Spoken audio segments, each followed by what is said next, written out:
todos os santos transmitiram uns aos outros este ensinamento. Sem contemplação, nada é possível. Quando Conzi disse, o discernimento leva à meta, ou Sakyamuni o designa o olhar do coração, ou então Lao Tzu diz o olhar interno, tudo isso é o mesmo. Qualquer pessoa pode falar da reflexão, mas não a apreende se não souber o que a palavra significa. O que deve ser invertido pela reflexão é o coração consciente de si mesmo, o qual deve dirigir-se para o ponto em que o espírito modelador ainda não se manifestou. Dentro de nosso corpo, de 6 pés de altura, devemos esforçar-nos em direção à forma que já existia antes da fundação do céu e da terra. Atualmente, quando as pessoas se sentam apenas 1 ou 2 horas para meditar e não fazem mais do que contemplar seu próprio eu, chamando a isso de reflexão, o que resultará disso? Os fundadores do budismo e do taoísmo ensinaram que devemos olhar para a ponta do nariz. Não quiseram dizer com isso que devemos fixar os pensamentos na ponta do nariz. Também não quiseram dizer que enquanto olhamos a ponta do nariz, os pensamentos devem concentrar-se no centro amarelo. Para onde o olhar se dirige, para o mesmo ponto se dirige o coração. Como é possível olhar simultaneamente para cima e para baixo, ou alternadamente, ora para cima, ora para baixo? Mas tudo isso significa confundir o dedo, com o qual apontamos a lua, com a própria lua. O que isso quer dizer? A palavra ponta do nariz foi escolhida com muita agudeza.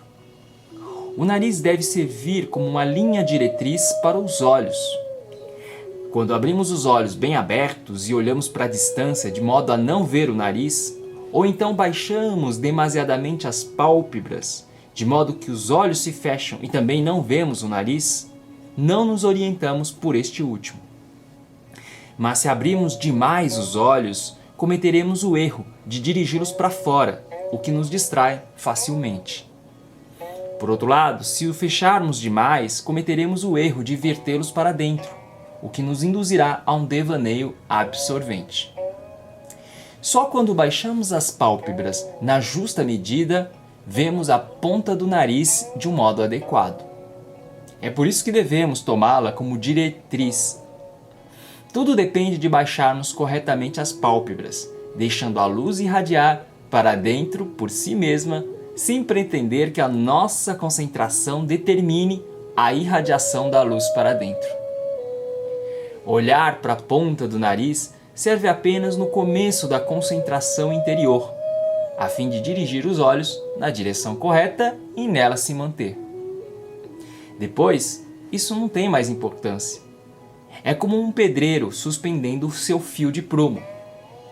Assim que o pedreiro o suspende, seu trabalho se orienta por ele, sem que se preocupe em olhar constantemente para o fio de prumo. A contemplação pela fixação é um método budista que de modo algum é transmitido como um segredo.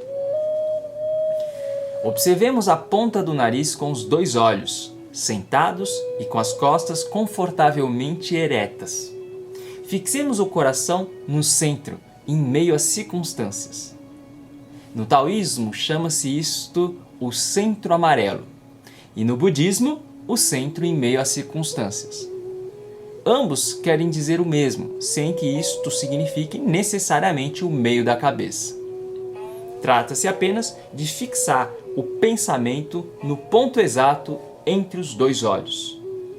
Assim está bem.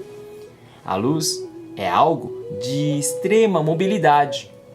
Quando fixamos o pensamento no ponto em que fica entre os 2 olhos, a luz irradia para dentro por si mesma.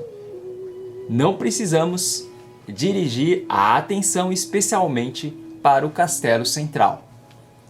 Nestas poucas palavras está contido o mais importante.